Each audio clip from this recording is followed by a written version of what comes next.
A lot of the time I feel uncomfortable because I'm scared that I'm going to get a bad mark and people will judge me. So said 9-year-old Ben when I asked him to explain why he had circled "a bit worried" in answer to the question, when my teacher was about to hand out the reports, I felt. Well, the report referred to in Ben's question was a Student Speak Individual Learning Pathways report. I'll refer to it as a SILP report from now on, you'll be grateful for, created by the eASTL online assessment test. And here is Ben's on the screen now. Providing accurate, timely, curriculum-specific feedback to inform next learning steps, it appears to be a powerful tool for formative assessment practice. That's assessment that's used to modify teaching to address the needs of learners.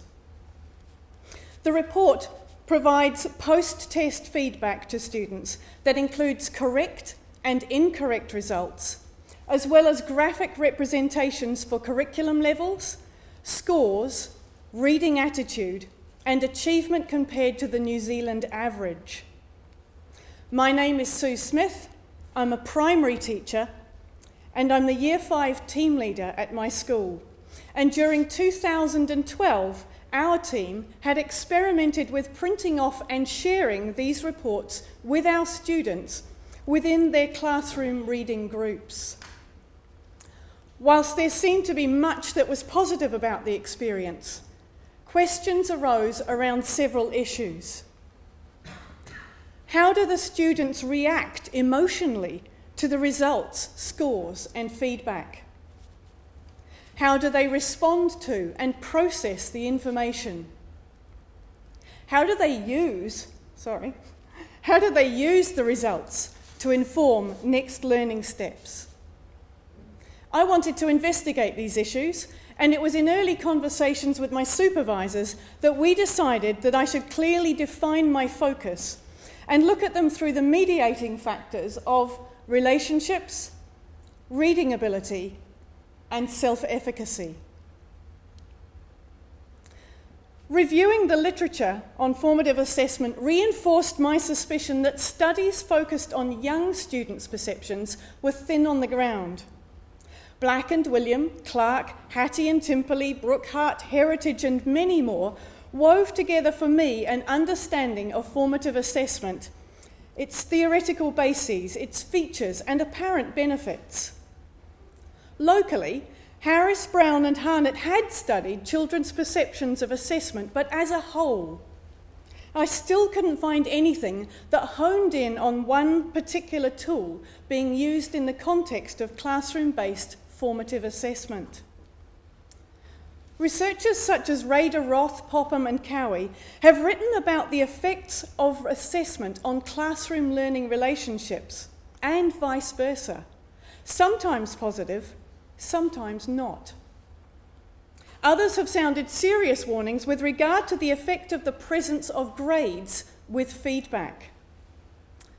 Paul Black and his colleagues acknowledge that the giving of numerical scores or grades has a negative effect in that students ignore comments when marks are also given. Some of you are nodding. Laurie Shepherd goes so far as to propose that a goal in developing a formative assessment classroom culture is to counteract students' obsession with grades and to redirect interest and effort towards learning. But she was writing in America, and there's tons of standardised testing going on all the time over there. This is New Zealand, and we're different, right? Well, so what of our SILP report and the students' perceptions of it? A mixed methods design that gives equal status to quantitative and qualitative data has been used to investigate the students' reactions and responses, and this took place on 2 data gathering points in terms 2 and 3 of this year. Firstly, and as soon as possible after receiving their SILP report, all participating children, in this case 35 Year 5 students from across 4 classes completed a 14-item, mostly quantitative questionnaire featuring Likert scale type answer options. 2 written answer questions were also included, and I'll be referring more to these later on. Scoring of the questionnaires produced a range of student positivity levels towards the reports. 10 students, representing a cross-section of positivity levels, were then identified to me for one-to-one follow-up interviews.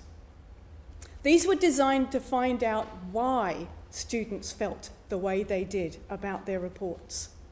It was during this stage that the opportunity existed to uncover expected and unexpected constraints affecting students' emotions, response to, and ability to understand and use their reports. Now, I'm sure that pretty much all of us here today have at least 2 important things in common that mean that we can each relate to the issue that I'm going to focus on later. Well, in a moment, actually. Firstly, we all went to school. Well, or at least we all received some form of formal primary education, just in case you were homeschooled. Secondly, we have all received feedback in some form of scores or grades and perhaps learning-related comments. So today I'd like to give you a glimpse at one particular aspect of my study and pick up on the issue of scores and their presence on the SILP reports. You see, if students feel awkward or embarrassed about the presence of scores on a report that they're then going to share with others, wouldn't it be important for us to know? Item 14 on the questionnaire asked, do you think the reports should show people's reading levels and scores? Well, here's what the children told us in term 2 and in term 3. Oh yes, we're quite convinced. Well, whether the levels and scores are ultimately helpful for learning or not, it would seem that even quite young students, including ours, thought they ought to be there. For questions 15 and 16, students' written responses were categorised as relating to either scores or learning or both. Based on the response to the previous question, I suppose it was no big surprise that when the questionnaire asked, what part of the report did you want to look at first? The overwhelming response was, you guessed it, for the scores in term 2 and in term 3. Now, I get that. I've done that. You've probably done that. So it was their answers to the next question that were going to be significant.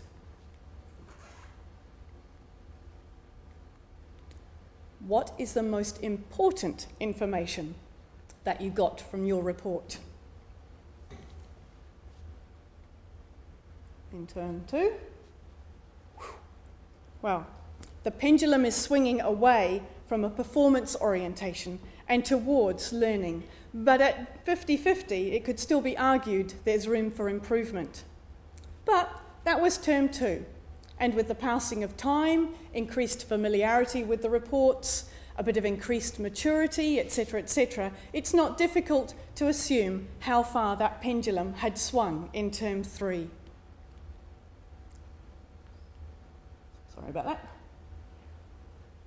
Or not. You see, it might not be difficult to assume, but it would be very wrong to assume. Rather than using a very comprehensive, purpose-designed formative assessment tool to persuade children away from a preoccupation with performance and scores towards a learning focus, the possibility seems to exist that we might have inadvertently reinforced the exact opposite. Well, as I mentioned earlier, this finding is just one part of a much larger study, but it was an unexpected finding, a finding that needled and demanded to be acknowledged, a finding that reminded me this is why we research, so that we don't just carry on with all the best intentions in the world, but based on faulty assumptions. I began this presentation with a rather sad quote from Ben. Happily, by term 3, his feelings had improved a bit. Can you guess why? The results were much better as last time. I feel a little bit more great about myself. Good on you, Ben.